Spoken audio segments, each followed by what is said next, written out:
Bon dia, benvinguts a la roda de premsa sobre temes educatius a la seu del Partit Demòcrata. Avui els parlarem el diputat al Congreso, Sergi Miquel, i jo mateix, Lluís Font, diputat al Parlament de Catalunya. La temàtica que ens ocupa és el tema educatiu. Jo els vull explicar 4 coses. La primera d'elles és que Catalunya té una llarga tradició d'iniciativa social. Això forma part del tarannà del nostre poble. Al llarg dels anys, els ciutadans s'han apoderat per organitzar-se i donar resposta a les seves inquietuds, per promoure projectes, per conrear valors, per defensar els seus interessos. Fruit d'aquest esperit emprenedor són moltes institucions, ara en diem fundacions, associacions, en el món de la cultura, del lleure, del mutualisme, del treball i també de l'educació. L'escola concertada avui és fidel reflex d'aquest esperit. Aquesta realitat constitueix una gran riquesa per al nostre país.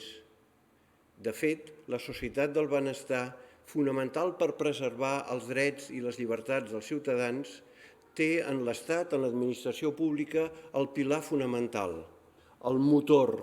Però aquesta administració pública ha de buscar l'acord, el pacte amb les institucions socials, amb els sectors més actius de la societat civil per prestar serveis d'interès públic. I això configura una societat del benestar viable, forta i que dona resposta a les necessitats i als reptes de tots els ciutadans. La fidelitat al tarannà del nostre poble, del nostre país, connecta perfectament amb el que és el model de societat avançada pròpia dels països europeus més desenvolupats. La segona idea que els volia transmetre és que Catalunya sortosament té una llei d'educació del 2009 aprovada per àmplia majoria al Parlament de Catalunya. Aquesta llei dona estabilitat al sistema educatiu, evita el que passa, per exemple, a Espanya, en què quan un partit arriba al poder vol desenvolupar una nova llei orgànica d'acord amb els seus interessos. Aquí a Catalunya, governi l'esquerra o el centre o la dreta, el marc legislatiu és el mateix. Precisament els organismes internacionals diuen que la innovació educativa reclama una estabilitat en el marc general perquè després en les xarxes escolars es puguin introduir les innovacions. La Llei d'Educació de Catalunya, doncs, és un gran actiu de país. Per nosaltres no només és un marc jurídic a respectar, sinó que inspira les nostres polítiques educatives. Avui els voldria parlar de 2 elements principals d'aquesta llei educativa. En primer lloc, el model lingüístic, el que en diem el model d'escola catalana. És important defensar-lo i mantenir-lo per 2 motius. En primer lloc, perquè aquest model que té la immersió lingüística en entorns sociolingüístics que així ho reclamin el seu puntal, permet desenvolupar les competències comunicatives, lingüístiques de tots els alumnes. Fa possible l'equitat, que cap alumne pugui quedar enrere perquè desconeix una de les llengües. L'objectiu del sistema educatiu és que en acabar l'ensenyament obligatori tots els alumnes acreditin competències suficients, àmplies, sobre les 2 llengües fonamentals i a poder ser una tercera. El model d'escola catalana, per tant, és fonamental en un entorn plurilingüe, en un país com Catalunya on es parlen quasi bé 300 llengües. La llengua catalana, vehicular, és el nexe que uneix tota la comunitat educativa i fa possible l'aprenentatge de totes les disciplines. Però, en segon lloc, aquesta aposta lingüística transcendeix l'àmbit escolar i educatiu i fa referència a la cohesió com a país. És un element vertebrador de la comunitat que constituïm els catalans i les catalanes. Fa possible que tots compartim aquest nexe comú i que tots estiguem en iguals condicions per poder afrontar la nostra vida i el nostre desenvolupament. És un factor de cohesió social d'acord amb aquell principi que sempre hem sostingut. Catalunya és un sol poble. La tercera idea que els voldria comunicar és que el síndic de Greuges va promoure un pacte contra la segregació escolar, un encert que cal reconèixer, perquè ataca un tema fonamental. Per fer possible l'equitat, la igualtat d'oportunitats, cal combatre la segregació. És un pacte subscrit per la major part de la comunitat educativa, al qual nosaltres ens hi hem adherit, diria jo, amb entusiasme. Aquest pacte va acompanyat d'un estudi que posa l'èmfasi en que l'infrafinançament del Servei d'Educació de Catalunya i, per tant, aquesta unitat que recull la Llei d'Educació de Catalunya, formada per les escoles de titularitat pública i aquelles de privades que tenen un concert, és un dels problemes fonamentals, que no es pot resoldre a curt termini, que reclama polítiques progressives a mig i llarg termini, però que és el fonament per afrontar qualsevol política contrària a la segregació. Abans els he parlat de dos principis de la LEC que volia expressar. El primer era la política lingüística i el segon feia referència a aquest Servei d'Educació de Catalunya. És un dels puntals de la Llei d'Educació perquè recull aquesta tradició del nostre poble, aquest fet que hi ha una escola d'iniciativa social que té interès a prestar un servei públic. El pacte contra la segregació ha de partir d'aquesta realitat, de la diversitat, de la pluralitat del nostre sistema educatiu i, per tant, afrontar progressivament el gran tema, la gran qüestió, que és l'infrafinançament del conjunt del servei educatiu, però també de l'escola concertada, i en la mesura en què aquest gran problema es va gestionant i resolent, les altres qüestions correlativament també es poden anar afrontant. Per tant, el pacte contra la segregació a favor de l'equitat subscriu plenament el principi de la Llei d'Educació de Catalunya. I quarta idea, el Departament d'Educació vol impulsar, i de fet ha fet un primer esborrany, un decret en què fa una previsió de l'oferta educativa i d'admissions. Nosaltres li demanem al Departament d'Educació, li insistim perquè acordi amb el sector concertat el text i el redactat final d'aquest decret. Ara no és el moment d'entrar en conflictes, no és el moment de crear nous greuges. Si no tenim una disposició econòmica suficient per afrontar l'infrafinançament i avançar cap a la gratuïtat, certes exigències en relació a l'escola concertada l'únic que provocaran és accentuar els problemes i crear nous greuges. No vull entrar al detall del decret perquè això és objecte de la negociació i del diàleg entre el sector concertat i el departament, però, per exemple, la distribució equitativa d'alumnes amb necessitats educatives específiques que reclamen suport educatiu ha d'anar acompanyat d'un ajut complementari de caràcter econòmic per fer-ho possible. Si només s'afirma al principi però no es preveuen els mitjans econòmics per fer realitat això, l'escola concertada té un problema afegit als ja existents. Ens sembla que en aquest moment de crisi per la pandèmia, en aquest moment de dificultat, no és l'ocasió, no és el moment d'afegir nous problemes. En definitiva, li demanem, li exigim al Departament d'Educació que sigui capaç d'arribar a un acord amb l'escola concertada perquè puguem seguir avançant en la lluita contra la segregació sense crear nous conflictes i afegir greuges als ja existents. Moltes gràcies.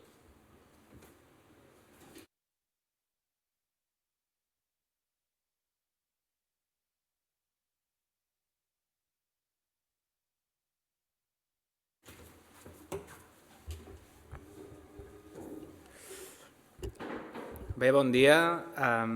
Després de la intervenció del diputat Font, volíem fer algunes consideracions aquesta setmana al voltant de la reforma de la llei educativa estatal, de la LOMCE, del que coneix com a llei Wert, aquesta setmana que entra en la seva etapa final al Congrés dels Diputats, ja que dijous es celebrarà la votació de la nova llei que ha de permetre actualitzar la llei que des de l'any 2013 està en vigència.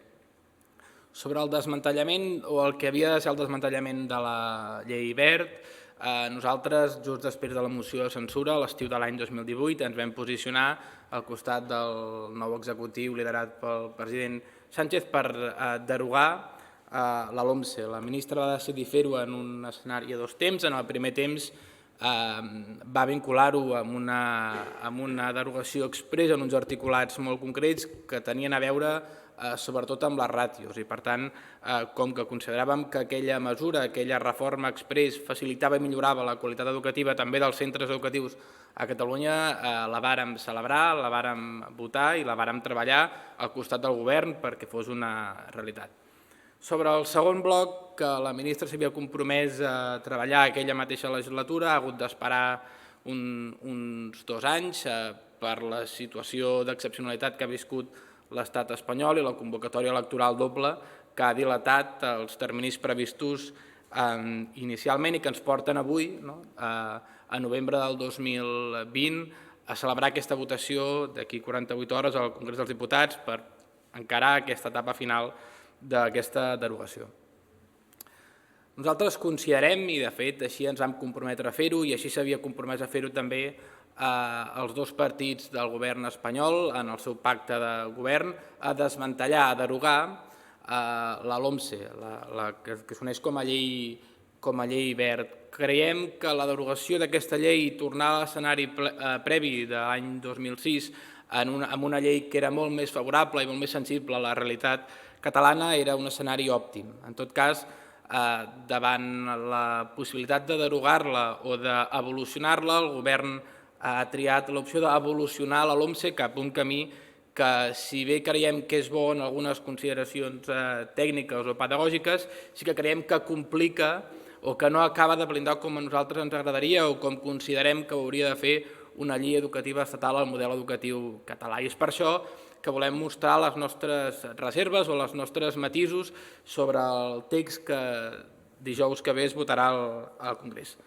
El model educatiu català, i ho explicava el diputat Font fa un moment, es caracteritza per moltes coses, singularment per dues: la llengua i la implicació d'iniciativa social a l'hora de teixir un model d'escoles que garanteixen un bon funcionament del sistema i del servei d'educació de Catalunya. I és per això, amb aquesta idea de blindar aquests dos elements singulars, que la nostra aproximació a la reforma de la llei Wert era la d'intentar fer recular al màxim possible la llei estatal, perquè la LEC, la llei educativa catalana, que genera un gran consens no només entre la societat, sinó també entre els partits polítics de l'arc parlamentari català, pogués desplegar-se amb total normalitat i no entrés en col·lisió ni en conflicte amb una llei orgànica estatal. Aquestes dues coses, la llengua i l'escola concertada, creiem que no surten del tot beneficiades o com a nosaltres ens agradaria que sortissin de blindades en aquesta reforma que es preveu per al proper dijous. Pel que fa a la llengua, considerem que si és cert que hi ha alguna millora sensible respecte a la llei Wert, que sabem que posava la llengua al centre i que se la marcava com a objectiu per qüestionar-la, aquesta llei planteja algunes millores, sobretot vinculades a la vehicularitat, a quina ha de ser la llengua vehicular, però sí que considerem que no blinda o que deixa marge a interpretacions que poden perjudicar el model d'immersió lingüística. El model d'immersió, que com ja s'ha dit avui aquí, és un model de cohesió social, un model que garanteix el ple domini de les dues llengües que conviuen en la nostra societat i que fa que no hi hagi, com sí que passa en altres territoris de l'Estat, diferències per coneixement o per domini de llengua materna. Per dir-ho d'alguna manera, a Catalunya es pot afirmar que és indiferent amb quina llengua materna tinguis a casa perquè el domini de les dues llengües a l'acabar l'escola bàsica està més que garantit. I per tant, aquesta idea és la que ens porta a fer saltar les alarmes quan veiem que el concepte d'administracions educatives que incorpora aquest projecte de llei que es votarà dijous deixa marge a les interpretacions sobre qui pot decidir o qui pot influir sobre quina ha de ser la llengua en la que s'han de celebrar les classes. I per tant, creiem que això és important blindar-ho, creiem que és important fer saltar les alarmes i creiem que hauria de ser important per tots treballar per blindar aquesta idea. La segona idea que creiem que és important defensar té a veure amb la iniciativa social vinculada en el món educatiu. Les escoles concertades formen part d'una tradició educativa catalana que creiem que val la pena preservar, que és un tresor, que enriqueix un ecosistema molt específic, que té a veure amb una tradició de diferents sensibilitats que fa que els pares escullin aquella escola, aquell model educatiu, aquell mètode pedagògic que s'aproxima més a les seves necessitats, allò que creuen que és més convenient pels seus fills. I per tant, en aquestes dues idees, la llengua i l'ecosistema ric, plural i divers que ens generen i que ens regalen les escoles concertades, creiem que val la pena treballar-ho. Creiem que l'escola concertada no surt millor d'aquesta llei del que ho estava fins ara i creiem que malgrat la llengua ens surti una mica millor, no surt tan bé com ens agradaria. És per això que considerem que perquè el Partit Demòcrata pugui formar part d'aquest bloc de 176 diputats que necessiten per votar la llei, necessitem garanties i necessitem que s'expliqui d'alguna manera clara com aquest model educatiu català queda protegit, blindat i sobretot com treballem entre tots perquè no haguem de dependre o no haguem de confiar en la bona fe d'un ministre o d'una ministra de torn a l'hora de defensar un model educatiu que ha estat llargament reconegut i que ha estat d'èxit més que demostrat. No sé si ho fem amb...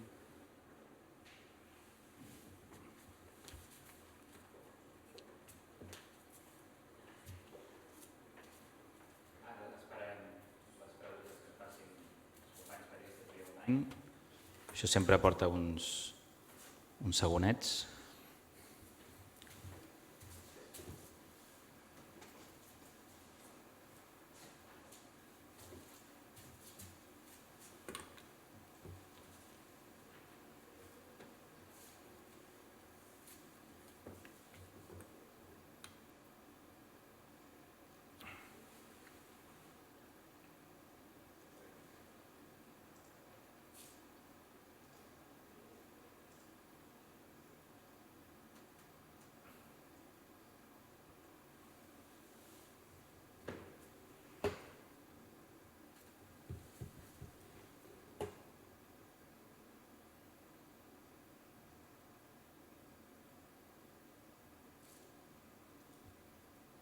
Esperem encara, que ens consta que hi ha gent connectada.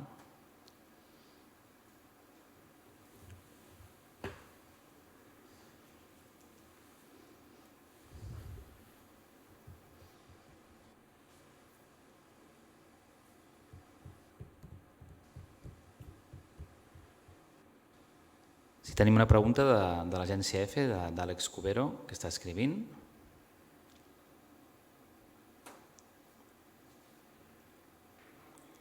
Els demano paciència, diputats.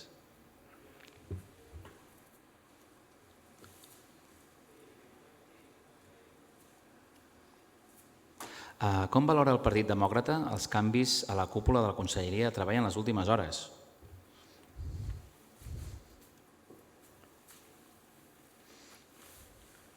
Sí, jo crec que si el Partit Demòcrata s'ha de posicionar sobre això ho farà a través del seu portaveu, perquè aquesta roda de premsa la teníem prevista per parlar de temes educatius i creiem que ara no ens correspon, diguéssim, abordar aquesta qüestió. Gràcies, diputat. Veig que ara hi ha gent escrivint.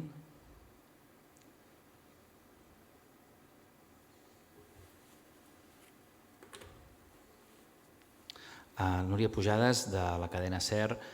El diputat Sergi Miquel ha dit que necessiten garanties per poder votar la llei d'educació.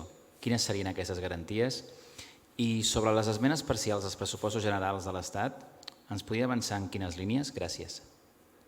Sí, sobre la qüestió de les garanties, nosaltres hem estat treballant esmenes a l'articulat, parlo de la llei educativa, per blindar la qüestió de la immersió i la qüestió de l'escola concertada. Estem treballant una esmena transaccional que creiem que pot ajudar i millorar el blindatge que aquesta llei hauria de donar al model educatiu d'escola concertat i, per tant, en aquest ecosistema del que parlàvem. Esperarem a veure com evoluciona aquesta esmena, esperarem a veure quin és el resultat final de la votació a l'articulat a la llei el dijous per veure quina llei tenim.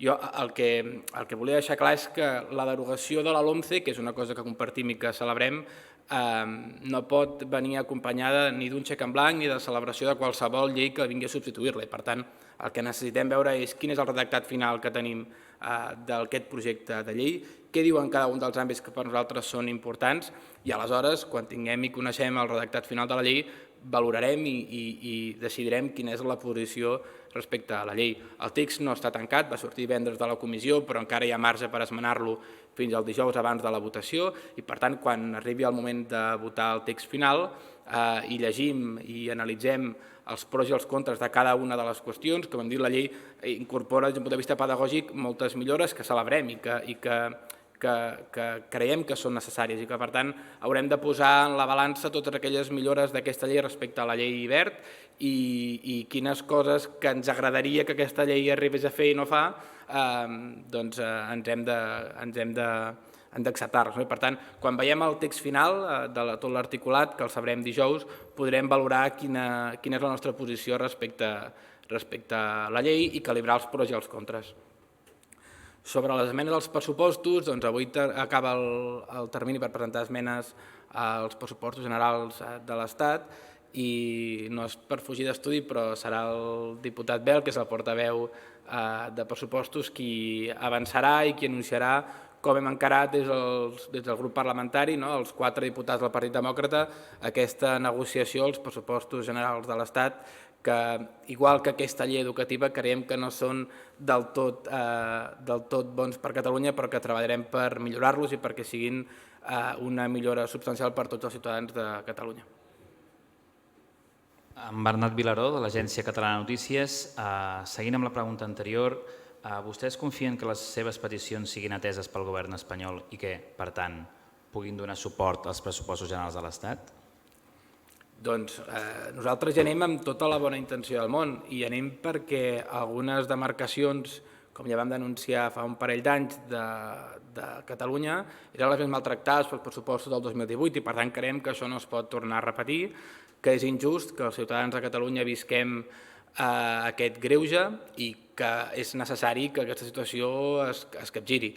I per tant hi anem amb aquesta idea, amb la de millorar la situació i millorar la qualitat de vida dels ciutadans de Catalunya. I això vol dir millorar-ne les infraestructures, millorar-ne els serveis, millorar-ne el seu dia a dia en totes aquelles coses que depenguin dels pressupostos generals de l'Estat. Aquesta és la nostra actitud. Respecte a l'actitud del govern, haurà de ser el propi govern la que expliqui quina és la seva actitud respecte a les nostres esmenes o si no l'explica ja la veurem tots si acaba acceptant o no acaba acceptant aquelles peticions que des del Partit Demòcrata li fem. La nostra predisposició, com ja s'ha vist, és total. Ho vam fer desmarcant-nos de qualsevol presentació d'esmena a la totalitat perquè creiem que això ens condemnava a tornar als pressupostos del 2018, que eren certament nefastos per Catalunya, fent un acte de bona fe, de voluntat de diàleg i d'exposar una manera de fer política molt concreta amb la que nosaltres ens sentim còmodes. Hem obert un procés de diàleg i negociació amb el govern espanyol a través d'unes esmenes que, com deia, acaba avui el termini per presentar-les i veurem quina és la resposta del govern espanyol davant d'aquestes peticions. Una altra pregunta, en aquest cas de la Maria Capdevila, d'Europa Press, demana: entenc aleshores que de moment el vot del Partit Demòcrata ara mateix seria un no a l'espera del redactat final? De la llei educativa entenc que parlem. El Partit Demòcrata no s'ha posicionat, estem reflexionant i totes les possibilitats estan obertes sabent dues coses. La primera és que, com ja hem dit, la llei Wert és nefasta i és dolenta pel model educatiu català i per tant necessita una revisió sí o sí. I una segona cosa, que és que aquesta llei no és la llei que faríem els 4 diputats del Partit Demòcrata si haguéssim de fer una llei educativa nova i per tant entre aquests dos escenaris haurem de trobar el punt intermig que ens permeti sortir d'un escenari dolent sense entrar en un escenari pitjor. I per tant, quan veiem el redactat de la nova llei sabrem i podrem decidir si ens convenç o si no ens compensa i si sortim endavant o no sortim endavant amb aquest projecte de llei, sabent també que el govern espanyol necessita 176 diputats per treure aquesta llei, que no sé si té, i per tant hi haurà d'haver un marge per a la negociació i per acceptar propostes diferents, si no ara, quan la llei torni al Congrés després dels tràmits al Senat, però és evident que aquesta llei que acaba un primer cicle dijous, però que encara li queda una etapa al Senat i que segurament serà modificada i tornarà al Congrés per tornar a ser votada, en algun moment d'aquests haurem de ser capaços de ser seduïts, per dir-ho d'alguna manera, pel govern espanyol i pel text final si el que volen és que celebrem i que amb entusiasme el votem, està clar. Diputat, si no li sap greu, sembla ser que a algun dels periodistes se li ha tallat la connexió em demanen de repetir la pregunta sobre si confien que el govern espanyol atengui les peticions del Partit Demòcrata, que és la pregunta anterior, i si veuen marge per abstenir-se o votar a favor dels pressupostos generals de l'Estat. Sí, sobre els pressupostos jo crec que ja n'he parlat prou i que serà el diputat Bel, que és el portaveu a la comissió i el responsable de la gestió de les esmenes dels pressupostos, qui exposarà quina és la nostra línia d'actuació, quines demandes fem al govern espanyol i com ho encararem. Per tant, li trasllado a ell la pregunta i segur que molt de gust la respondrà en una roda de premsa que farà qualsevol moment. Per tant, serà el diputat Bel qui gestionarà i qui respondrà a aquestes preguntes. Sobre el marge del govern espanyol a l'hora d'acceptar les nostres propostes, valgui això tant pels pressupostos generals de l'Estat com per la llei educativa, doncs la nostra voluntat ha estat sempre la de negociar, la de millorar la situació actual i la de treballar perquè el text que no ens acaba de convèncer sigui un text que ens convencés una mica més. I per tant, seguim treballant en aquesta idea, confiant en que dijous el text que es votarà incorporarà alguna de les nostres esmenes i per tant haurem aconseguit matisar alguns dels temes de la llei respecte al redactat inicial i que en algun dels tràmits que encara queden pendents de resoldre de la llei doncs puguem actualitzar-los.